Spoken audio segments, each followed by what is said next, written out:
For over a decade, Drake has been one of the biggest names in music, a man whose every move shaped pop culture. But now, it seems like the empire he built is collapsing right in front of him.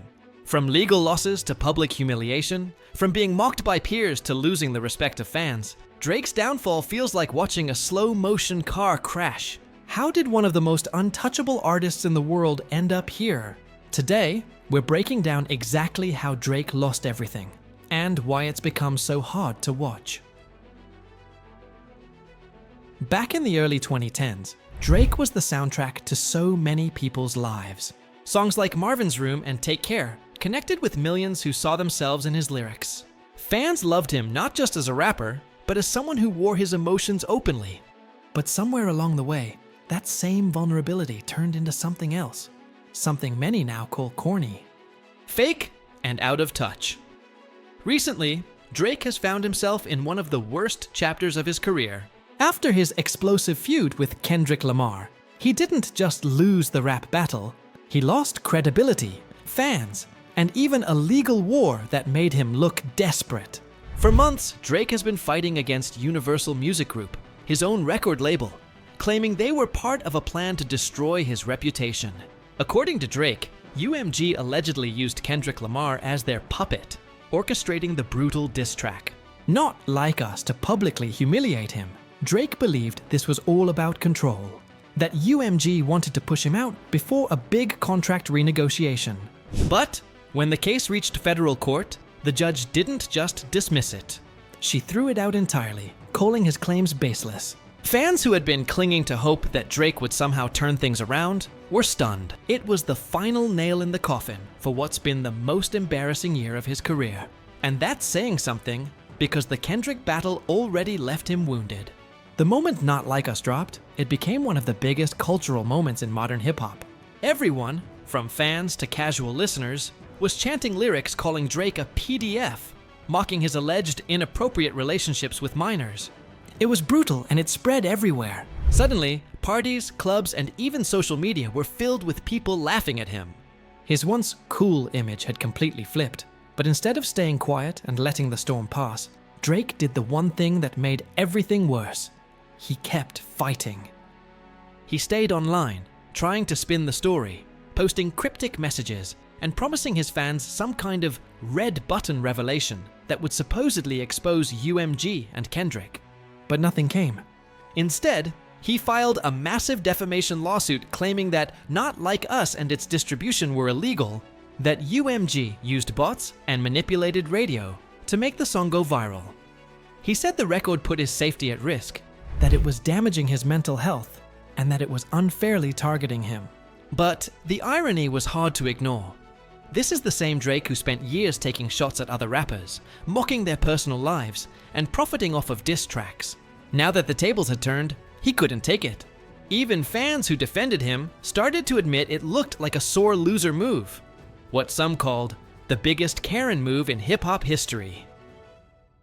To make matters worse, the lawsuit itself was almost laughable in its logic. The judge pointed out that the average person could tell Not Like Us was just a diss track. Exaggerated, heated, and part of a long tradition in rap battles.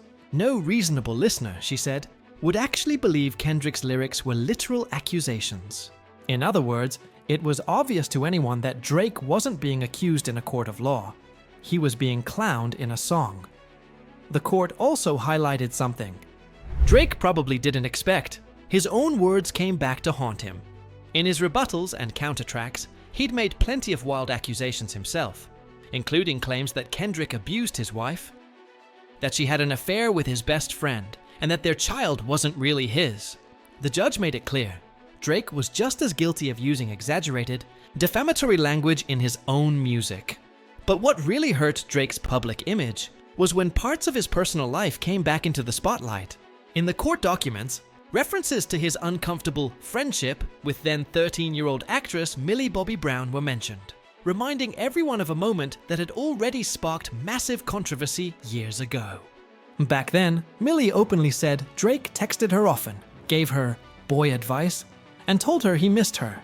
Fans found it strange then, but now, in the middle of all these allegations and accusations, it just made him look even worse. For many, that was the moment Drake officially lost the benefit of the doubt.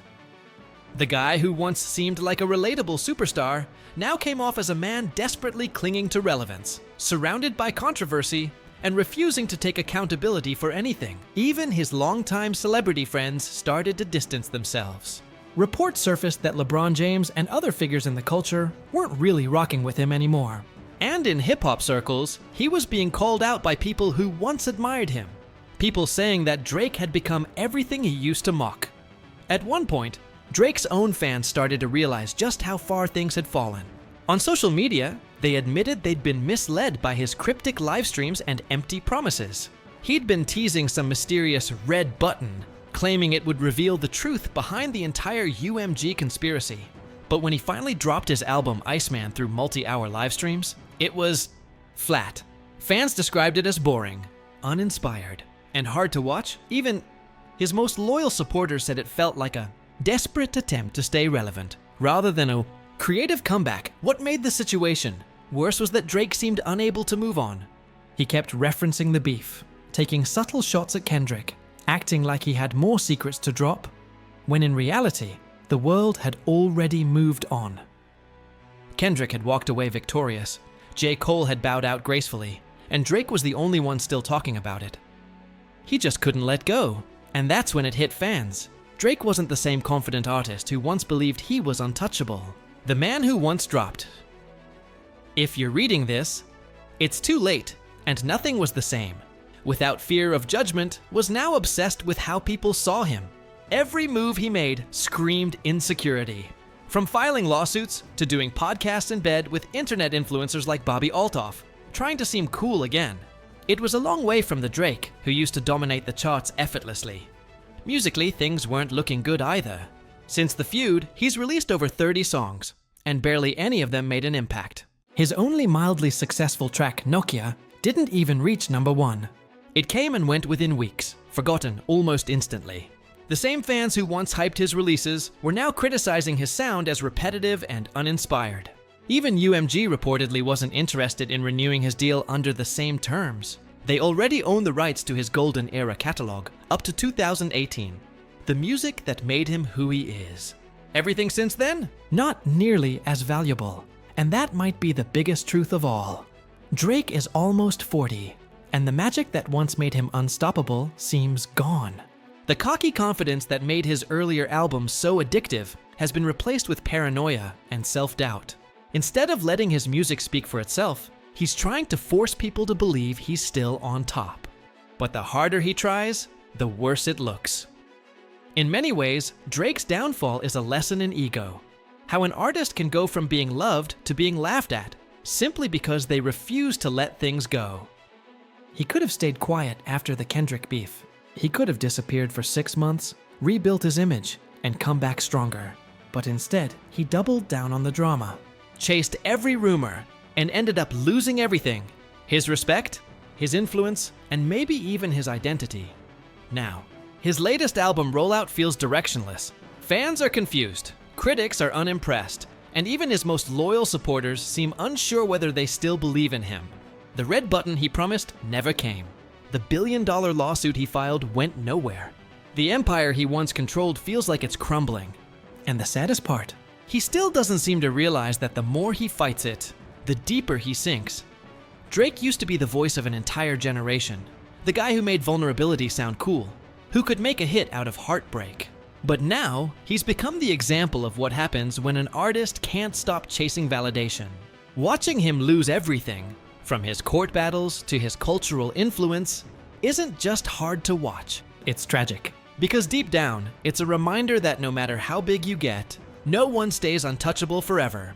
If you enjoyed this video and want to see more deep breakdowns like this, make sure to hit that subscribe button and turn on notifications. There's always more going on beneath the headlines, and we'll be here to uncover it, one story at a time.